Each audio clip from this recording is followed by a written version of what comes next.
No problem. You lose, but I memang glad. Ya. Nah, terima kasih luar biasa.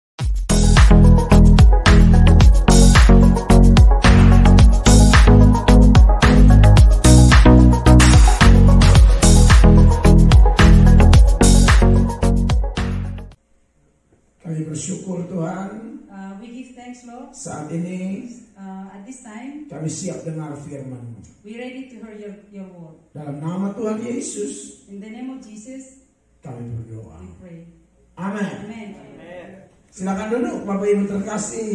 Have a seat, my brothers and sisters. Pembacaan firman Allah pada saat ini The word of God at this time terpilih dari Matius 20 ayat 28. is from Matthew 20 ayat 28. Matthew 20, verse 28. Iya, saya baca buat saudara dalam bahasa Indonesia ya. Sama seperti anak manusia datang bukan untuk dilayani, melainkan untuk melayani dan untuk memberikan nyawanya menjadi tebusan bagi banyak orang. Matthew 20:28. Even as the Son of Man come not to be ministered unto, but to minister, and to give his life a ransom for many. Tema yang saya angkat ialah teladan agung dari Tuhan Yesus. The word that we take is from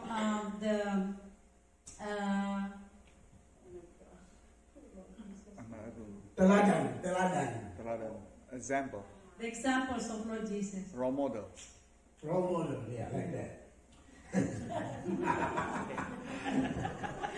The role model obedience of Jesus. Ya, dan saudara-saudara diberkati oleh Tuhan Yesus. And brothers and sisters, Kalau kita belajar bagian yang melatar belakangnya ayat ini, when we learn about this verse, ternyata ada konflik di kalangan murid-murid. there is a conflict between the disciples. Konflik itu terjadi karena ada dua murid yang datang kepada Yesus The conflict happened because there are two disciples came to Jesus melalui ibu mereka because of the parents, mom, untuk meminta kedudukan nanti di surga. wants to have the position in heaven. Dan kedua murid itu adalah So the two disciples are Yakobus dan Yohanes. Jacobus and John.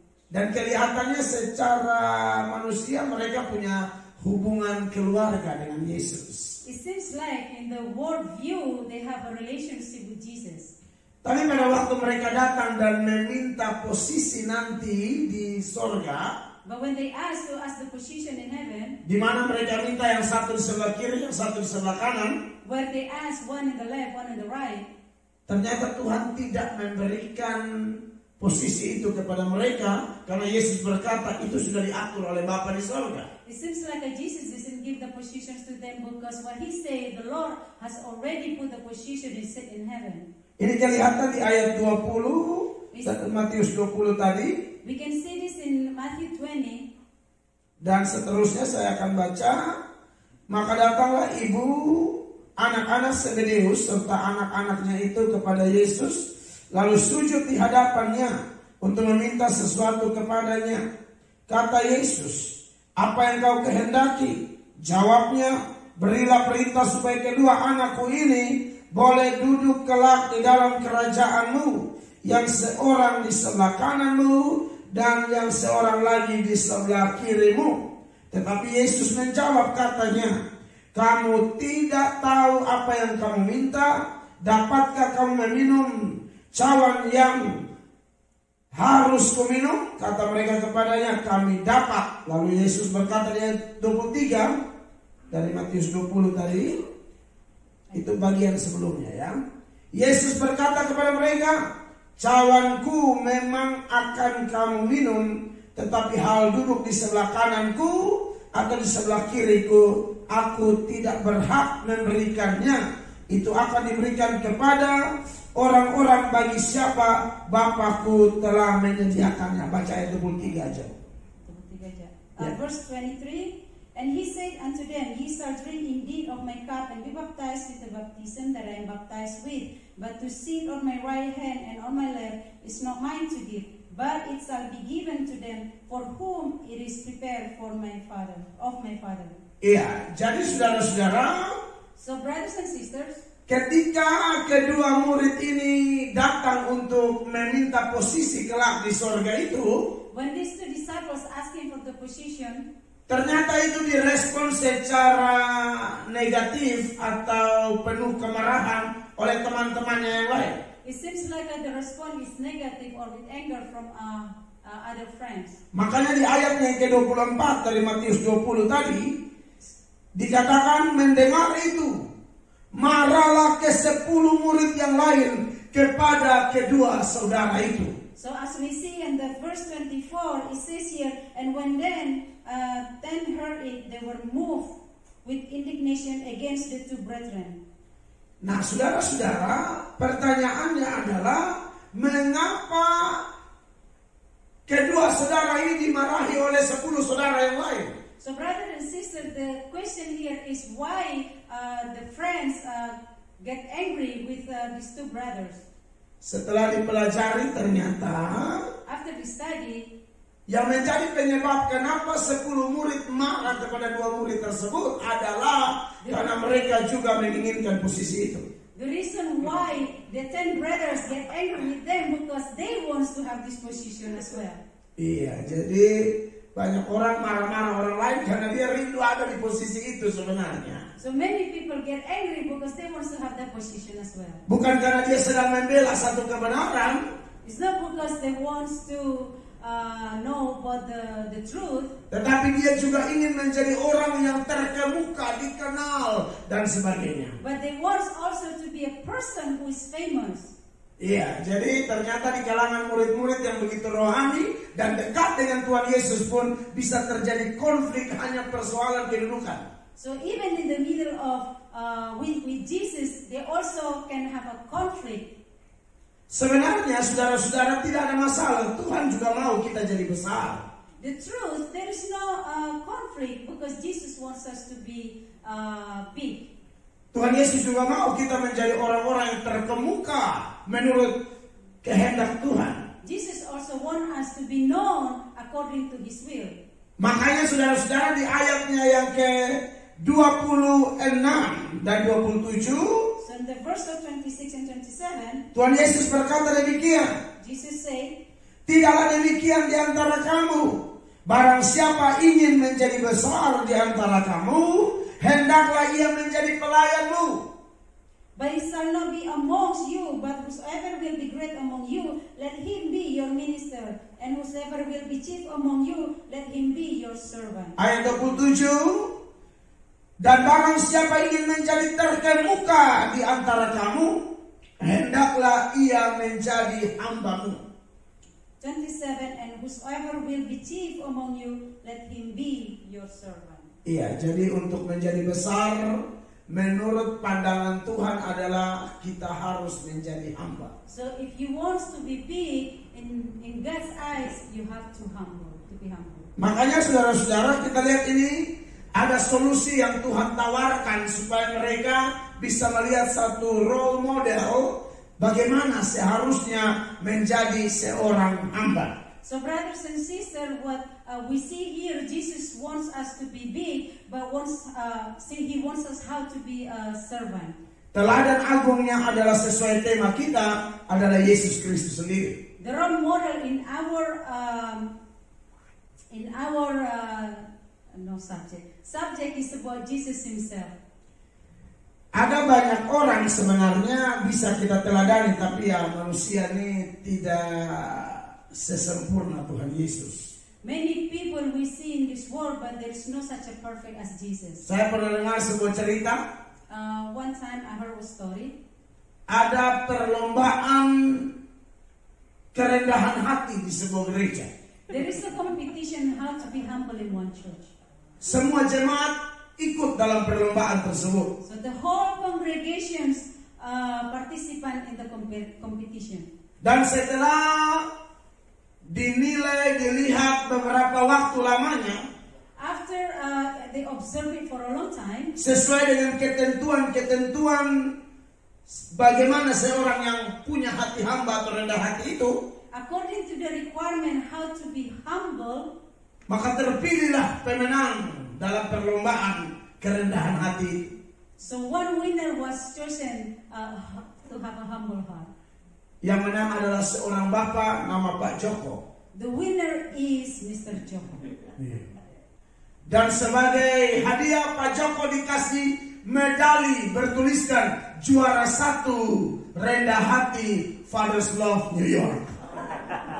So as a kid, it was given a medal. It's written number 1 Father's Love Church. Mr. Joko. Dan memang bapak itu dipilih menjadi juara karena So this guy chosen because dia tuh memang kelihatan selalu menunduk seperti Pak Jokowi lah. Ya. because he's always stoop. Selalulah adalah cara bicaranya dan banyak hal menuturkan bahwa atau memperlihatkan bahwa dia memang rendah hati. Yeah, the way he speak is always show how he's a humble man.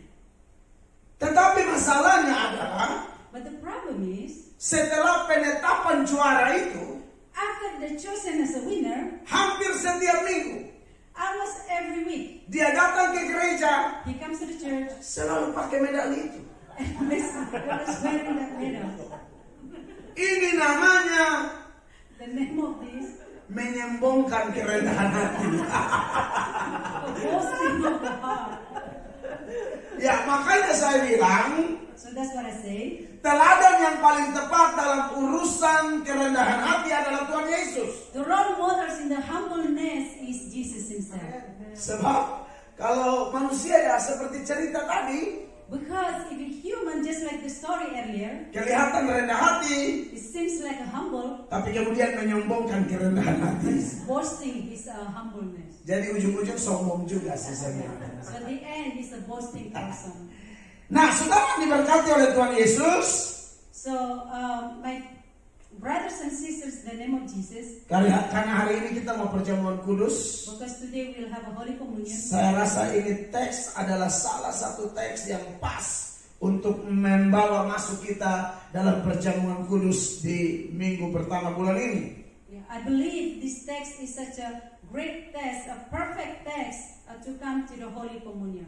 Nah, saudara-saudara, ada beberapa hal yang kita akan teladani dari Tuhan Yesus. Brothers and sisters, there is a role model that we can get from Jesus.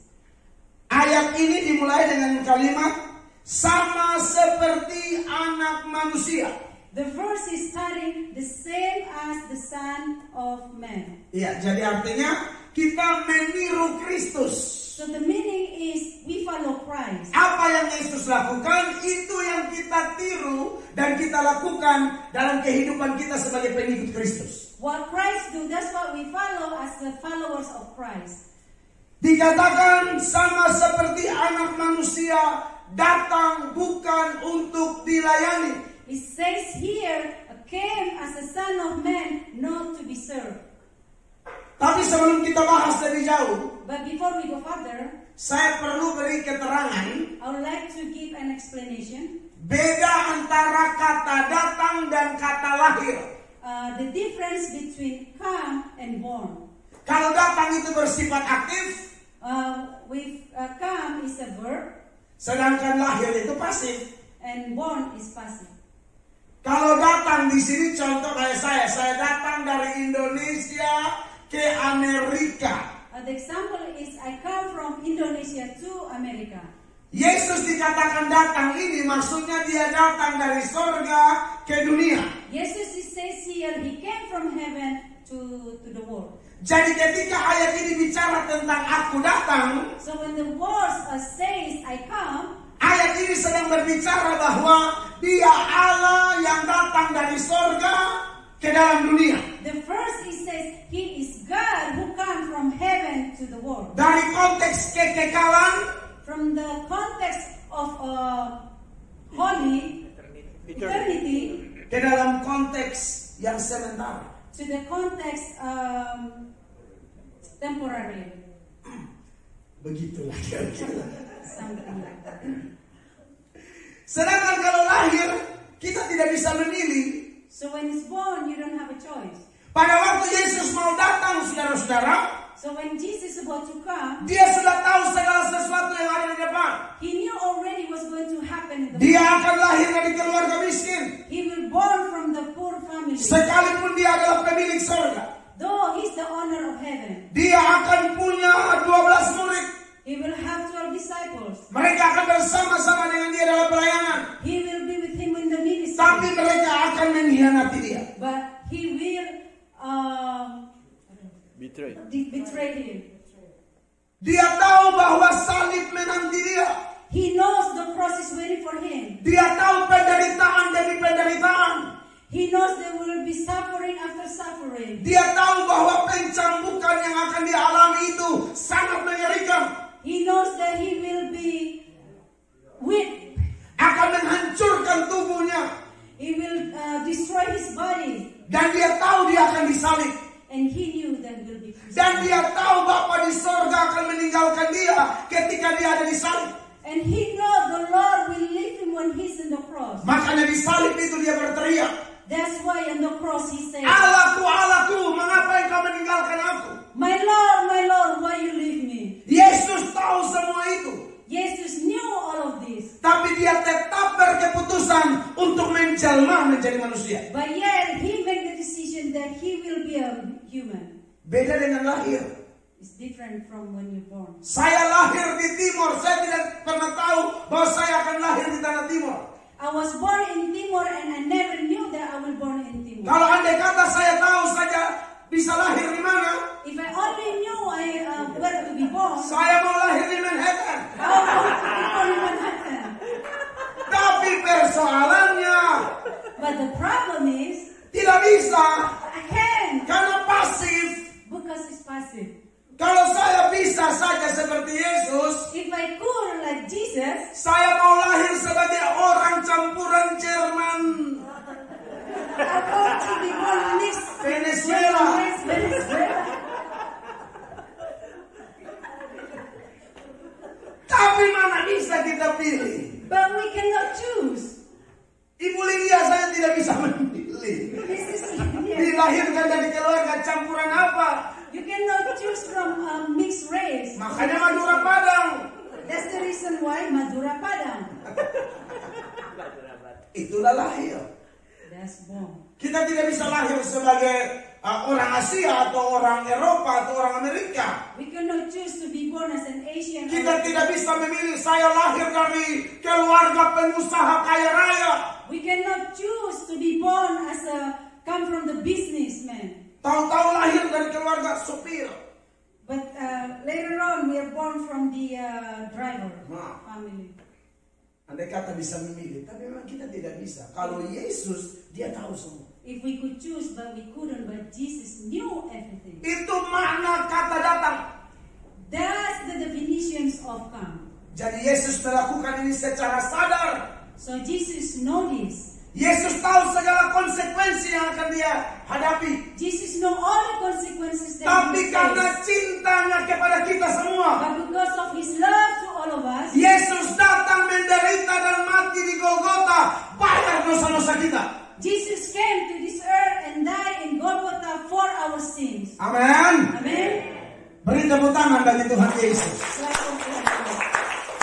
Dan kemudian ayat ini dilanjutkan, Bapak Ibu terkasih. and then this word says, Dikatakan sama seperti anak manusia, datang bukan untuk dilayani, melainkan untuk melayani. the same as the Son of Man who comes not to be served but to serve. Bicara tentang melayani, Talk about serving. sekali lagi Yesus pun menjadi teladan yang paling luar biasa. Once more, Jesus is the role model, extremely great. Yesus pernah dalam keadaan lapar, dia minta murid-muridnya mencarikan dia makanan. Jesus also experienced he was hungry and he asked his disciples to look for the food. Tapi sementara itu Yesus sedang melayani seorang perempuan di Parigi Yakub atau sumur Yakub, perempuan Samaria itu. But in the meantime, Jesus also serving a Samaritan woman in Jacob's well. Dia melayani sampai perempuan itu mengenal Yesus, dan melalui perempuan itu satu Samaria mengenal Yesus. He served this woman until she really know Jesus, who Jesus is. Tapi ketika murid-muridnya datang membawa makanan, But when the disciples came to bring food, Tuhan Yesus justru tidak mau makan, dan Tuhan Yesus berkata demikian. Jesus, as a matter of fact, Jesus didn't eat, and he said, Yohanes pasalnya yang ke-4 ayat 34. John 4 verse 34. Kata Yesus kepada mereka, makananku ialah melakukan kehendak Dia yang mengutus aku dan menyelesaikan pekerjaannya. Jesus said unto them, my need is to do the will of him that sent me and finish his work. Dan kalau saudara belajar lagi di Injil yang lain, and if you study another chapter of gospel, ada waktu di mana Yesus melayani there is a time when Jesus served sampai tidak sempat makan. until that he didn't have time to eat. Maka benar bahwa dia berkata, makananku adalah pelayanan. So it is true, his food is serving. Makanya ketika dia bilang, aku datang bukan untuk dilayani, melainkan untuk melayani, sungguh-sungguh dia buktikan. So when he say, I come not to serve but to serve, he is really showing it. Bahkan di saat dia tergantung antara langit dan bumi di atas kayu salib, Even at the moment he was crucified at the cross, dia masih sempat melayani salah satu dari dua penjahat, salah satunya bertobat, Yesus masih layani. he even have time to serve until one person receive Jesus, repent. Di antara mereka yang hadir di situ yang meminta Yesus menunjukkan tanda, In the middle of those people that gathering asking for the sign, meminta Yesus turun dari salib supaya mereka bisa percaya kepada Yesus, asking for Jesus to come from the cross so they will believe in Jesus. Yesus tidak melayani mereka. Jesus didn't serve them. Karena Yesus tahu motivasi mereka. Because Jesus knew their motivation. Mereka tidak sungguh-sungguh mau percaya. They are not surely to believe. Mereka hanya mau mengejek Yesus. They just want to mock Jesus. Dan untuk mereka, And for them, orang di sini, these people, Yesus pernah berkata, Jesus once said, jangan buang mutiara kepada babi. don't throw diamond to the pig. Beda dengan salah satu penjahat yang bertobat itu. It is so different from the other. Dia memang benar-benar mau bertobat. He is really wants to repent. Makanya pada waktu dia berkata, Yesus ingat akan aku bila engkau datang sebagai raja. So when he said, Jesus remember me when you come as a king. Yesus melayani dia dengan berkata, Jesus served him and he said, hari ini juga on this day, engkau bersama-sama dengan aku di dalam Firdaus. you are with me in the Firdaus, Eden. Amen.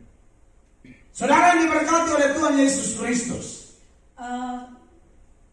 jemaat terkasih supaya aman. The congregation have been blessed by the Christ. Haleluya.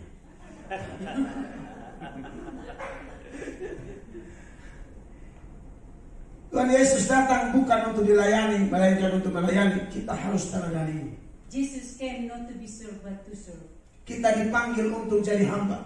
He called us to be his servant. Tidak boleh ada yang jadi bos dalam gereja. There is no one supposed to be boss in the church. Semua kita punya talenta masing-masing. All of us has a gift. Kita punya bakat masing-masing. All of us has a gift. Mulai dari pendeta sampai seluruh jemaat. From pastors to all the congregation. Kita lihat bahwa di kalangan murid-murid saja masih rebutan kedudukan, maka tidak menutup kemungkinan di gereja juga ada begitu. We see between the disciples that wants to get the position, and also we see in the church also wants to have a position. Jadi kita harus meneladani Yesus supaya kita melihat hidup kita diberkati oleh Tuhan. So we must take the role model of Jesus so Jesus will bless us. Saya ngomong ini karena saya pernah lihat ada orang sangat sombong dalam gereja dan berujung malapetaka. I saw this. I say this because I see one time in the church there is one person who boasting so much, and at the end the person is become ruin. The the whole thing. Ruin is runyap. Disaster. Disaster. Runyap. Runyap. Ruin and disaster. Yes, like that. Saudara, ada sepasang suami istri. There are couples. Mereka orang pemerintahan, punya kedudukan, suami maupun istri punya pangkat kedudukan, jabatan. Has a great position in the government. Di gereja mereka dikasih tugas jalankan kolete. In the church, they have a duty to take the offering. Mereka protes kepada gembala dan majelis gereja. They protested to the leaders of the church. Mereka berkata, They say, kalau mau kasih pelayanan lihat-lihat orang dong. if you want us to do the ministry, you should look our position. Masa kita berdua disuruh kolete? How you tell us to get the offering? Kenapa mereka ngomong begitu? Why do they say like that? Karena di kantor pemerintahan mereka bos. Because in the office of the government, they are boss. Mereka anggap bos itu tidak boleh pelayanan yang kayak gitu. So they think once they are boss, they are not able to do the offering, just a job like Dia that. harus pelayanan yang bicara-bicara di mimbar, baca warta atau apalah, jangan kolektan. So he thinks that he has to serve like as a speaker person. Dan saya saksi matanya. So I'm the witness of it. Keluarga ini bangkrut habis-habisan. So this family bankrupt, all bankrupt. Tapi ada pengalaman saya pernah khotbah di negara Timor Leste, tetangga dengan Indonesia. But I have an experience when I preach in Timor, East Timor. Sementara kami hamba Tuhan seperti biasa, kami dijamu di satu restoran makan bersama. As we are pastors, they ask us to eat in the restaurants. Tiba-tiba dua bapak yang saya tahu pengusaha kaya raya di Timor Leste pamit kepada kami. And all of a sudden, this couple who is so rich asked permission from us. Lalu saya bilang, mau kemana? So I asked, where are you going? Mereka bilang, hari ini hari pelayanan kami Pak, jadwal kami. So he said, oh, at this day is our time to serve. Saya bilang, jadwal pelayanan apa? Kami berdua ini jadwal susun kursi di gereja. So I asked, what kind of serving you do? And he said, oh, we are serving, preparing the chairs. Ini orang punya kekayaan mungkin untuk rupiah, triliunan rupiah. These people, their worth of richness is trillion rupiah in rupiah. Tapi masih mau jadi suka bersih-bersih gereja, susun kursi sebelum hari ibadah. Kisah nyata, saya terpukul sekali. But they still wants to clean the church, preparing the church before the serving. Saya khotbah lagi di salah satu kabupaten di NTT. And I preach in another town in NTT. Waktu saya khotbah KKR, When I preach in crusade, saya melakukan altar call. I did altar call. Siapa yang mau bertobat maju ke depan? Who wants to repent, come to the front. Yang lari pertama adalah Bapak Bupati kepala daerah itu. The first one who ran first. Dia lari paling depan untuk menyerahkan diri dan didoakan di dalam KKR kami. He ran and he surrendered himself. Dan setelah itu, And after that, dia memberi diri di gereja, he gave himself to serve, melayani hal yang mirip seperti pengusaha di Timor Leste itu. to serve the church just like the couples in East Timor, Membersih-bersihkan gereja. to clean the church. Bupati bersih-bersih gereja. Governor clean the church. Dia tidak pintar khotbah, tapi dari pelayanannya itu sungguh memberkati. But from his serving the church is really a blessing. Agak sulit seorang manusia sudah semakin tinggi secara materi untuk menjadi hamba melayani seperti itu. Sulit. It is very difficult for the men when they are so higher up. It's so difficult for them to serve the church in a low position. Tetapi mereka yang sudah menerima Yesus, But them who has received Yesus tinggal dalam mereka. Jesus is in them. Mereka tinggal dalam Yesus. They are in Jesus. Firman Yesus di dalam mereka. The word of Jesus in Mereka them. akan memiliki karakter seperti karakter Yesus. They will have character just like the character of Sudah tinggi, They're higher tapi tetap merendahkan diri, Still humble melayani sungguh-sungguh. to serve. Ini yang Tuhan harapkan This is what Jesus wants. dari semua jemaat yang hadir saat ini. From all the congregation that at this time. Kalau kita diberkati oleh Tuhan, lupa daratan. Daratan. Do not forget where you come from. I don't know what the meaning is daratan, but daratan is like freeway. You know what I mean? Yeah. Don't forget where you come from. Something like that. Kita kayak kuliah bahasa Inggris ini. Jadi saudara-saudara, So brothers and sisters, kalau sudah diberkati, if you have been blessed, jangan lupa diri. don't forget who you are. That's right.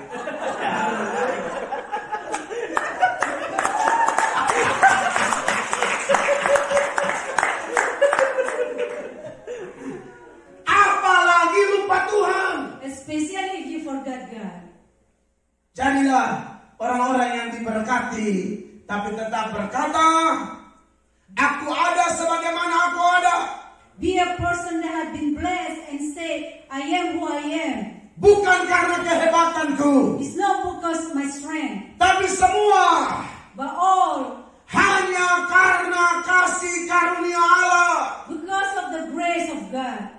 Napas Tuhan yang kasih, My breath, God gave it. keluarga Tuhan yang berkati, My family, God bless. berkat materi Tuhan yang kasih. All the blessing is from God. Pokoknya semua dari Tuhan. Everything is from God. Maka semua kita harus berikan untuk Tuhan. That's why everything we must give to the Lord. Bahkan saudara-saudara, kalau kita belajar ayat ini, Also, my brothers and sisters, if we study this chapter, kalimat selanjutnya berbunyi demikian. Dan untuk memberikan nyawanya menjadi tebusan bagi banyak orang. Ayat 28 yang kita bahas. Matius 28. Ya. Kalau sama seperti anak manusia datang sudah kita bahas. Untuk melayani, bukan untuk dilayani, melainkan untuk melayani sudah kita bahas. Sekarang bagian terakhirnya. Dan untuk memberikan nyawanya menjadi tebusan bagi banyak orang. and he says he gives his life for our sin. Pertanyaan yang sangat menarik. The interesting question is, Apakah karena Yesus sudah memberikan nyawanya is it because Jesus already gave his life bagi kita semua? for all of us? Apakah hal ini juga perlu kita ikuti? Do we need to follow this? Yaitu memberikan nyawa kita? Which is to give our life? Jawabannya iya. The answer is yes. Bukan hanya dolar kita atau harta kita, bahkan nyawa pun kalau Tuhan minta kasih. It's not only dollars or whatever we have, but our life also. Yesus pernah berkata, Jesus once said, siapa yang takut kehilangan nyawa karena Yesus, who is fear to lose his life, justru dia akan kehilangan nyawa. that person will lose their life. Siapa yang kehilangan nyawa karena Tuhan, But whomever loses his life, because justru dia akan memperolehnya di sorga. he will receive the glory of God. Banyak orang, saudara-saudara, Many people, brothers and sisters, menjadi pengecut, cari aman, tidak berani hidup sebagai saksi Kristus yang sungguh-sungguh. they just want to be in the comfort zone and they're so fear to be the witness for Christ. Tapi malam ini di sini kita semua diingatkan, But at this time, we remind you again, ketika Tuhan minta nyawa kita bagi Tuhan, berikan saja bagi Tuhan. when Jesus asks for your life, just give it for the Lord. Roma pasal 14 ayat 7 dan 8. Rome 14, 7 and 8. Firman Allah berbunyi demikian. Roma 14 ayat 7 dan 8 dikatakan ayat 7, sebab tidak ada seorang pun di antara kita yang hidup untuk dirinya sendiri. Verse 7, for none of us liveth to himself and no man dieth to himself. Dan tidak ada seorang pun yang mati untuk dirinya sendiri. For whether will, the 7, right? 7. Yeah. For none of us liveth to himself and no man dieth to himself. Ayat 8, sebab jika kita hidup untuk Tuhan. Verse 8, for whether we live unto the Lord. Dan jika kita mati untuk Tuhan. And whether we die unto the Lord. Jadi baik hidup atau mati kita adalah milik Tuhan. Whether we live, therefore, or die, we are the Lord's. Amen. Bukan hanya Roma pasal 8 ayat 7 dan Roma pasal 14 ayat 7 dan 8. It's not only Romans verse 7 and 8, Tapi ada ayat-ayat lain juga yang membahas hal tersebut. but there are many more verses talk about this. Dalam 1 Yohanes pasal 3 ayat 16. In 1 John 3 verse 16, Ayat itu mengingatkan kita. this verse also remembering Sebagaimana Kristus telah mati untuk kita, how Jesus died for us, maka kita pun wajib memberikan nyawa kita bagi saudara-saudara kita. so we must give our life to our brethren. Makanya ada orang yang pernah berkata demikian. So there are some people also say, Jika Anda mempercayai Yohanes 3 ayat 16, if you believe in John 3 verse 16, maka Anda harus melakukan 1 Yohanes 3 ayat so 16. you must do also 1 John 3 verse 16. Yohanes 3 ayat 16 kita sudah ingat, kita hafal. Everybody, John 3:16 already remember. Firman Allah berkata, The word of God say, karena begitu besar kasih Allah akan dunia ini, for God so loved the world, sehingga Ia telah mengaruniakan anaknya yang tunggal, He gave His only Son, supaya setiap orang yang percaya kepadanya tidak binasa, so whoever believes in Him shall not perish, melainkan beroleh hidup yang kekal. but have eternal life. Kalau kita percaya ayat itu, If we believe in this kita verse, harus lakukan 1 Yohanes 3 ayat 16. we must do 1 John 3 verse 16. Memang ada orang kayak begitu yang mati demi saudaranya. Is there anybody die for their brethren? Saya kasih contoh di Alkitab. I give one example. Ada pasangan suami istri, There are couples. namanya Priscilla dan Aquila. The name is Aquila and Priscilla. Paulus menulis dan mengucapkan terima kasih kepada mereka. Paul wrote and said thanks to them. Roma pasal 16. Romans. 16.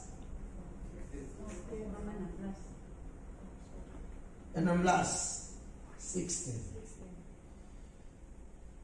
Ayat 3 dan 4 saya baca. 3 and 4. Sampaikan salam kepada Priscilla dan Aquila, Greet Priscilla and Aquila, my helpers in Christ. teman-teman sekerjaku dalam Kristus Yesus. My helper in Christ Jesus. 4. Mereka telah mempertaruhkan nyawanya untuk hidupku. Verse 4. Who have for my life laid down their own necks. Ternyata saudara-saudara bahwa pernah tuh Paulus mau dibunuh mati, tapi Priscilla dan Aquila pasangan suami istri ini bela-belain Paulus begitu rupa sampai mereka juga hampir mati. At one time, Paul almost got killed, but this couple,